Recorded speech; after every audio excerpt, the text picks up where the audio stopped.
السلام علیکم ورحمۃ اللہ وبرکاتہ نحمدہ ونصلی علی رسولہ الکریم اما بعد۔ تمام بھائی اور بہنوں کا استقبال ہے، امید ہے آپ سب خیریت سے ہوں گے۔ الحمدللہ، اللہ کا شکر ہے میں بھی خیریت سے ہوں۔ تو قرآن پاک میں ہم اور آپ پڑھ رہے ہیں سورہ بقرہ، آیت نمبر 208 تک ہو چکا ہے۔ آج انشاءاللہ تعالی ہم آیت نمبر 209 کو کریں گے تفصیلی طور پر، پورے قواعد کو مد نظر رکھتے ہوئے۔ تو اگر آپ میرے چینل پر نئے ہیں، واقعی تجوید کے ساتھ قرآن پڑھنا سیکھنا چاہتے ہیں، تو ضرور ضرور چینل کو سبسکرائب کر لیں تاکہ میری ہر آنے والی ویڈیو آپ تک بآسانی پہنچے۔ ویڈیو سے کچھ بھی سیکھیں تو اس کو شیئر ضرور کریں صدقہ جاریہ کی نیت کر کے، تاکہ آپ کو اللہ تعالیٰ اس کا اجر دے۔ کوئی بھی آپ کے شیئر کرنے سے سیکھتا ہے تو انشاءاللہ تعالیٰ اس کا اجر آپ کو ضرور ملے گا۔ تو چلیے سبق شروع کرتے ہیں۔ اعوذ باللہ من الشیطان الرجیم، بسم اللہ الرحمن الرحیم۔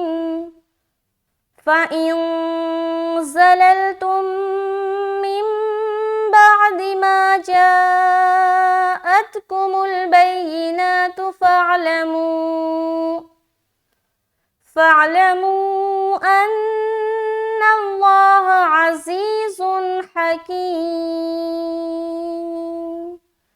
تو سب سے پہلے اوپر آ جائیں، فَإِن، فا زبر فا، حمزہ نون زیر ان۔ اب یہاں پر ہم اخفا کر رہے ہیں۔ کیوں کر رہے ہیں؟ کیونکہ نون ساکن کے بعد حرف زا آ گیا، تو حرف زا جو ہے حروف اخفا میں سے ایک ہے۔ حروف اخفا 15 ہے۔ کتنے ہیں؟ 15 ہیں۔ اس میں سے زا بھی ایک حرف ہے، تو جب یہ تنوین یا نون ساکن کے بعد آ جائے تو ہمیں کرنا ہوتا ہے اخفا، یعنی کہ نون کی آواز کو ناک میں ہم چھپاتے ہیں، جو کہلاتی ہے اخفا کرنا۔ تو یہاں پر ہم نون کی آواز کو ناک میں چھپائیں گے۔ کس طریقے سے؟ فَإِن، فَإِن، اس طریقے سے ہم ناک میں چھپائیں گے۔ اس کے بعد کیا ہے؟ زَلَلْتُم، زا زبر زا، لام لام زبر لل، زلل، تا میم پیش تم، زللتم۔ اب یہاں پر دیکھیں، یہ میم ساکن ہے، میم ساکن ہے نا۔ اب میم ساکن کے بعد دوسری میم آ رہی ہے، تو جب بھی میم ساکن کے بعد دوسری میم آئے تو میم کو میم سے ملا کر غنہ کے ساتھ پڑھا جاتا ہے، جو کہلاتی ہے ادغام شفوی کا قاعدہ۔ کیا کہلاتی ہے؟ ادغام شفوی کا قاعدہ۔ تو یہاں پر ہم پڑھیں گے فَإِن زَلَلْتُم، زَلَلْتُم، اس طرح سے ہم یہاں پر کیا کریں گے؟ ادغام کا غنہ کریں گے، ادغام شفوی کا غنہ ہوگا۔ تو تم، اس کے بعد من بعدی۔ اب یہاں پر دیکھیے چھوٹی سی میم ہے، اور میم نون ساکن کے بعد با ہے، اور وہاں پر علامت کے طور پر چھوٹی سی میم بنی ہوئی ہے۔ تو جب بھی نون ساکن یا تنوین کے بعد با آئے تو اس نون کو، یہ جو نون ہے نا، اس نون کو اس میم سے بدل کر غنہ اور اخفا کے ساتھ پڑھیں گے۔ تو غنہ زیادہ معلوم ہوگا، اخفا تھوڑا کم معلوم ہوگا، یعنی کہ 90% اگر ہم غنہ کر رہے ہیں تو 10% ہم اخفا کریں گے۔ یہ کہلاتی ہے اقلاب کا قاعدہ، رول آف اقلاب۔ اقلاب کے معنی ہے بدلنا، تو ہم نون کو میم سے بدل کر پڑھتے ہیں۔ یہاں پر جو نون ہے نا، اس کو میم سے بدل دیتے ہیں۔ تو جب ہم پورا پڑھیں گے فَإِن زَلَلْتُم مِّن بَعْدِ، میم میم غنہ کرتے ہوئے پھر اخفا کی بھی بو آ رہی، چھپانے والی بو جو ہوتی ہے وہ بھی آ رہی ہے تھوڑی۔ مِن بعدی، اس طریقے سے ہم کریں گے اقلاب۔ مِن بعدی، آگے ما جاء، میم الف زبر ما، الف مدہ کر رہے ہیں۔ اس کے بعد جیم الف مد زبر جا، یہاں پر ہم 3 سے 4 الف کھینچیں گے۔ جو کہ ہے مد متصل کا قاعدہ، حرف مد کے بعد حمزہ اسی کلمے میں. یہ جاءتکم جو ہے نا ایک لفظ ہے، تو یہاں پر ہم حرف مد بھی ہے اور حمزہ بھی اسی میں ہے، تو ہم مد متصل بنے گا. یہاں پر 3 سے 4 الف کھینچنا ہے. تو اس کے بعد حمزہ کو تا سے ملا دیا. ما جاءتکم حمزہ کو جب تا سے ملائیں گے بہت ہی نرمی کے ساتھ آہستہ سے ملائیں گے، آواز لوٹتی ہوئی معلوم نہ ہو. ما جاءتکم البینات، با یا زبر بی، یا زری، نون کھڑا زبر نا، تا پیش تو، بینات. تو یہاں تک سمجھ میں آ گئی کیا کیا کرنا ہے. پہلا تو ہمیں اخفا کرنا ہے، اس کے بعد ادغام شفوی کا قاعدہ کرنا ہے، یعنی کہ میم کو میم سے ملا کر کیا کرنا ہے. ادغام کے معنی ہے ملانا، تو ادغام شفوی اس کا نام اسی لیے ہے کہ میم سے میم کو ملا کر ہم غنہ کے ساتھ پڑھتے ہیں. تو یہ ہو گیا ادغام شفوی کا قاعدہ.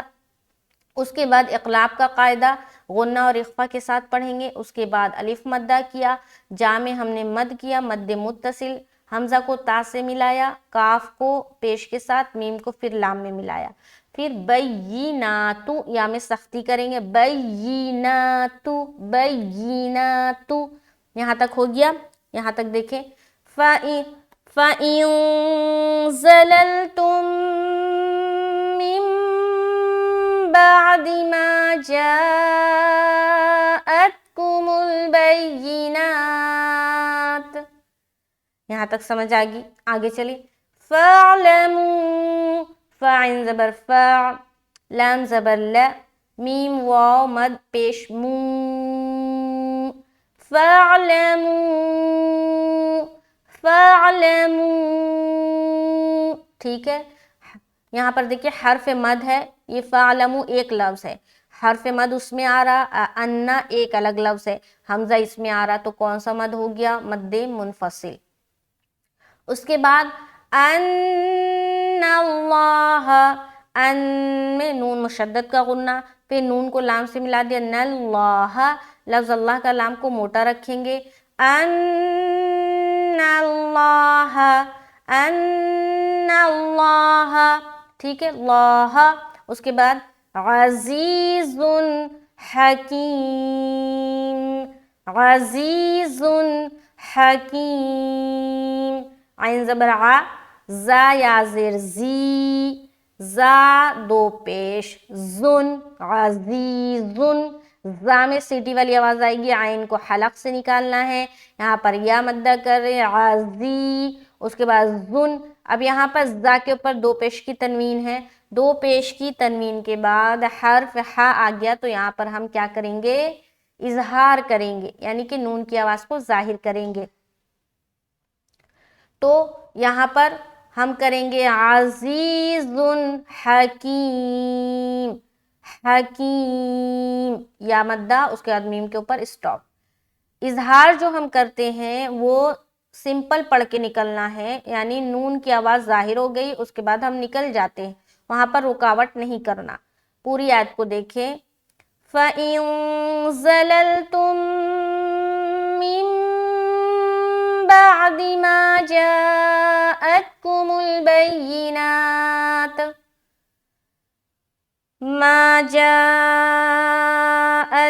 الْبَيِّنَاتُ فَاعْلَمُوا أَنَّ اللَّهَ عَزِيزٌ حَكِيمٌ. تو یہ دیکھیں، یہ پوری آیت کمپلیٹ ہو گئی. شکر الحمدللہ. اب یہاں پر ایک چیز میں بتا رہی ہوں، یہ جو پوری آیت ہے یہاں پر دیکھیں رکنے کا کوئی بھی جگہ نہیں ہے، ہے نا. تو جب ایسی کوئی آیت ہو جہاں پر رکنے کا کوئی بھی علامت نہ بنا ہوا ہو، تو آپ بیچ میں کہیں پر بھی رک جائیں. جیسے کہ فور ایگزامپل یہاں پر بینات میں رکیں گے تو تا کے اوپر ہم سکون لگا کر رک جائیں گے. اس کے بعد جب پھر آپ نے آگے پڑھنا ہے تو تھوڑا پیچھے سے لوٹا کر پڑھنا ہے. فور ایگزامپل بینات میں اگر آپ رکے تو ما جا یہاں سے لوٹا لے.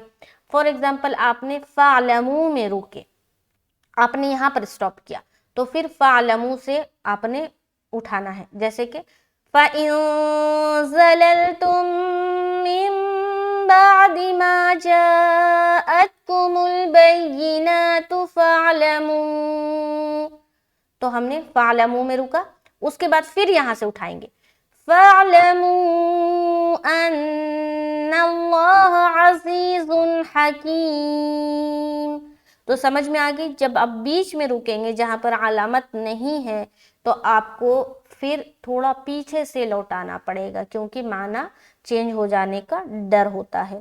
تو یہ سمجھ میں آ گئی. آیت نمبر 209 شکر الحمدللہ مکمل ہوتا ہے. چینل پر نئے ہیں ضرور چینل کو سبسکرائب کر لے.